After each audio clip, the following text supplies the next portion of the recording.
आज जो षड्यंत्र का पैमाना है वो इस कदर बड़े उसके जो दायरे बने हैं, कानून के अंदर रह कर गैर कानूनी काम करना कैसा हो, ये कर किसी से सीखना हो तो इन लोगों से सीखिए और इनके संस्थाओं से सीखिए।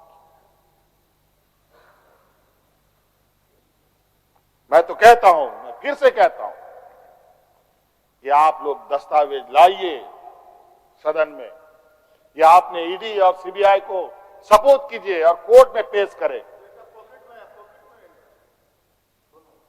एक भी दस्तावेज अगर आप लोग निकाल के दिखा दे कि हमने 8.5 एकड़ जमीन हड़पी है, तो मैं उसी दिन राजनीति से संन्यास किया, झारखंड छोड़ के चला जाऊं। घोटाले इनको 2024 से ही नजर आ रहे, 2000 से नजर नहीं आ रहे, 2019 से ही इनको नजर आ रहे।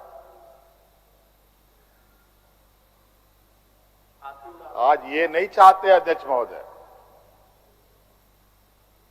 देश का आदिवासी, दलित, पिछड़ा, अल्पसंख्यक देश के सर्वोच्च स्थान पर पहुंचे। ये नहीं चाहते कि ये जज बने, ये नहीं चाहते ये आईएएस आईपीएस बने, ये नहीं चाहते ये राजनेता बने। इन्हीं के साथ बैठे लोग हैं। इन लोगों ने भी आदिवासी नेता बनाया था मुख्यमंत्री। बता दीजिए इन कितने आदिवासियों ने 5 साल पूरे किए, और मुझे पता था ये मुझे भी 5 साल पूरा करने में रोड़े अटकाएंगे,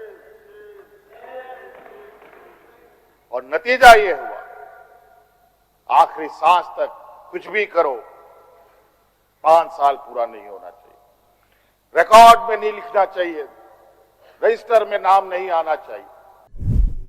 अध्यक्ष महोदय, ईडी, सीबीआई, इनकम टैक्स, जिनको देश के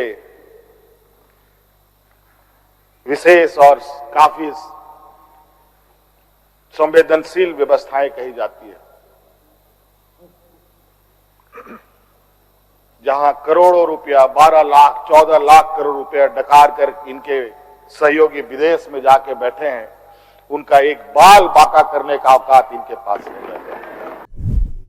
इनके पास औकात है देश के आदिवासी, दलित, पिछड़े के ऊपर, और बेगुनाह लोगों पर, और उसमें भी गुनाह किया हो तब की बात तो अलग है, बेगुनाहों पर अत्याचार कर।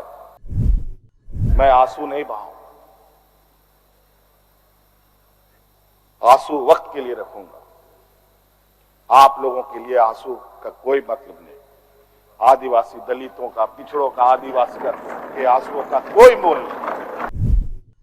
हम लोगों ने सर झुकाकर चलना नहीं सीखा, यही खासियत है आदिवासियों। लेकिन होता है कि सरसों में ही भूत है तो सारा भूत भागेगा कहां? माफ कीजिएगा, सरसों में ही भूत है तो भूत भागेगा कहां? यहां कुछ भूत ऐसे भी हैं जिसकी वजह से ये कठिनाइयों का सामना करना पड़ता है। बहुत प्रयास हुआ,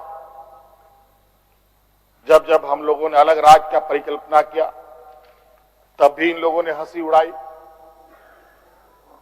कि आदिवासी लोग अलग राज लेगा। जब हम सत्ता में आए, आदिवासी सत्ता चला पाएगा, कुछ दिनों में गिर जाएगा। मैं हवाई जहाजों में चलता था अध्यक्ष महोदय, उसमें भी इनको तकलीफ। मैं 5 स्टार होटलों में रुकता था, उसमें भी इनको तकलीफ। मैं BMW कार में घूमता हूं, उसमें भी इनको तकलीफ। क्या कहावत है कि हम करें तो गुनाह, ये करे तो क्या, यही कहावत है। खैर छोड़िए अध्यक्ष महोदय, बड़ा विचित्र स्थिति है। अब जो स्थिति दिखाई दे रहा है अध्यक्ष महोदय, कुल मिलाकर झारखंड के परिप्रेक्ष्य के अलावा पूरे देश के पैमाने में अब आदिवासी, दलित, पिछड़ा, अल्पसंख्यक सुरक्षित नहीं। विशेषकर झारखंड में तो यहाँ के खनिज संपदाओं को जो वर्षों से इस पर लोगों की गिद्ध नजर है और आगे भी रहेगी। ये तो हम थे अध्यक्ष महोदय, ये बहुत फूक फूक करके उनको आगे बढ़ना पड़ता था। ये खुला दरवाजे की आदि हो चुके हैं, इनको कोई रोक टोक नहीं कर सकता। जो इनके सामने आएगा वो इसी तरीके के अंजाम से उसको गुजरना पड़ेगा। जिस तरीके से ये घटना घटित हुई है, मैं बहुत आश्चर्यचकित हूं।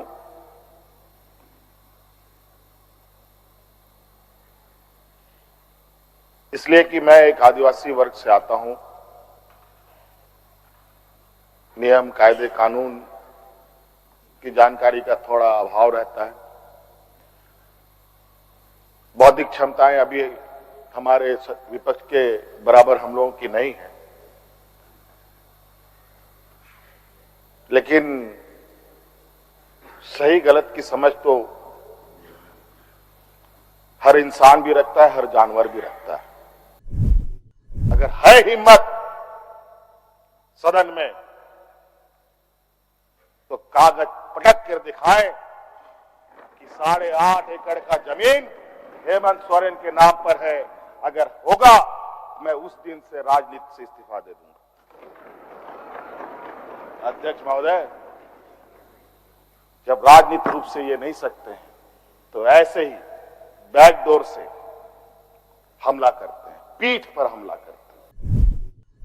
आज जो षड्यंत्र का पैमाना है वो इस कदर